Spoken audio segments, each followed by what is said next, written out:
All right, let's get into this one. It's a seriously chilling story that all starts with a simple antique, a warning, and of course, a little bit of deadly curiosity. This is the tale of the Mirror of Kanae. You know, every great scary story seems to have a rule, doesn't it? Something simple, something that sounds almost silly. And this one is no exception. A warning, just a whisper, that turns out to be the key to everything. So where does it all begin? Well, like a lot of these tales, it starts with an old, cursed object and a warning that somebody really should have listened to. So, picture this. It's a rainy night in Kyoto. A young woman, her name's Kanae, wanders into this dusty old antique shop. Her eyes land on this gorgeous mirror, supposedly from way back in the Edo era. As the shopkeeper wraps it up, his hands are literally shaking, and he leans in and gives her that one simple warning. And here it is, right? This is the moment where it all could have gone differently.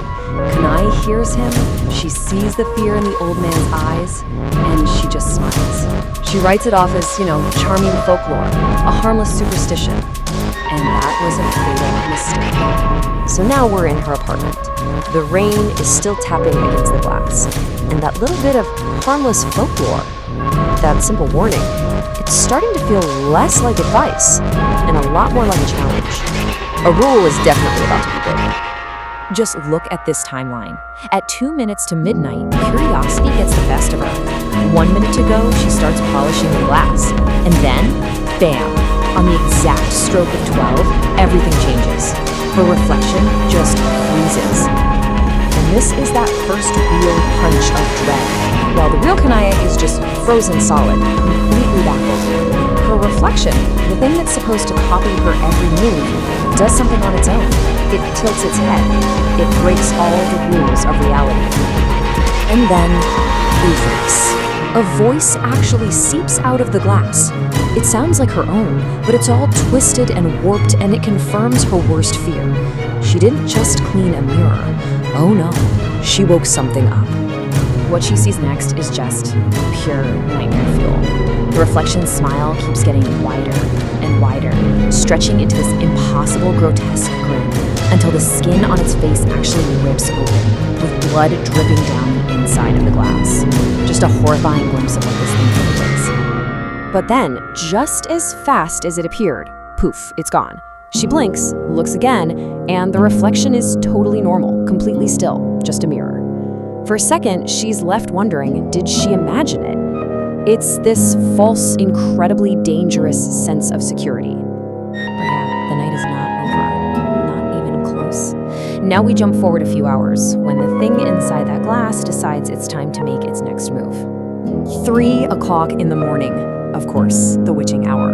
The time when the line between our world and others is supposedly at its thinnest, and a sound pulls Kanae right out of her sleep. But this sound is all wrong. It's not coming from somewhere in her room.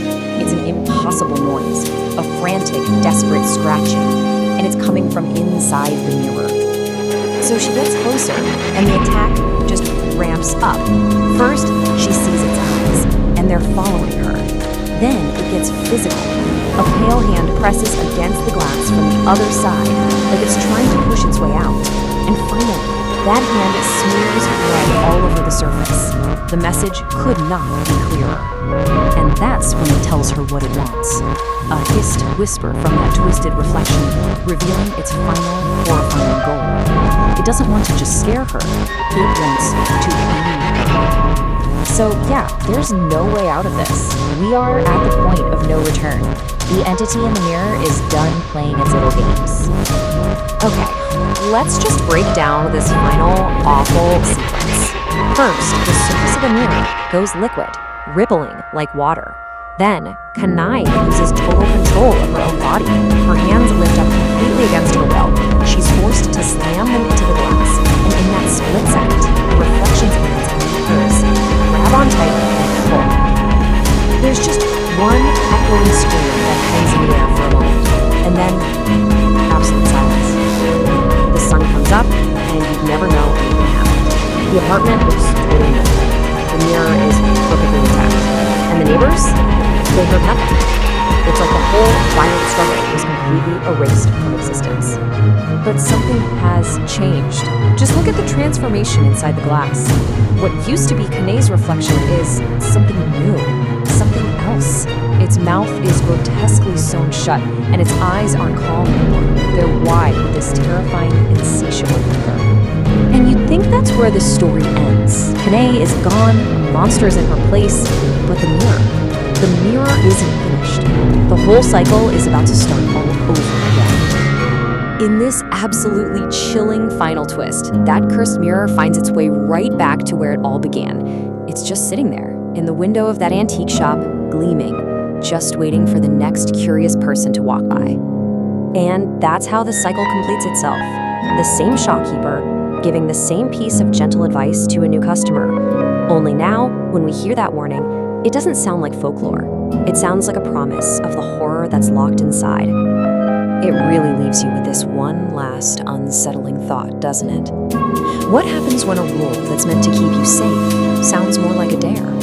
When a warning isn't heard as a threat, but as an invitation to wake up something that should have been left sleeping forever?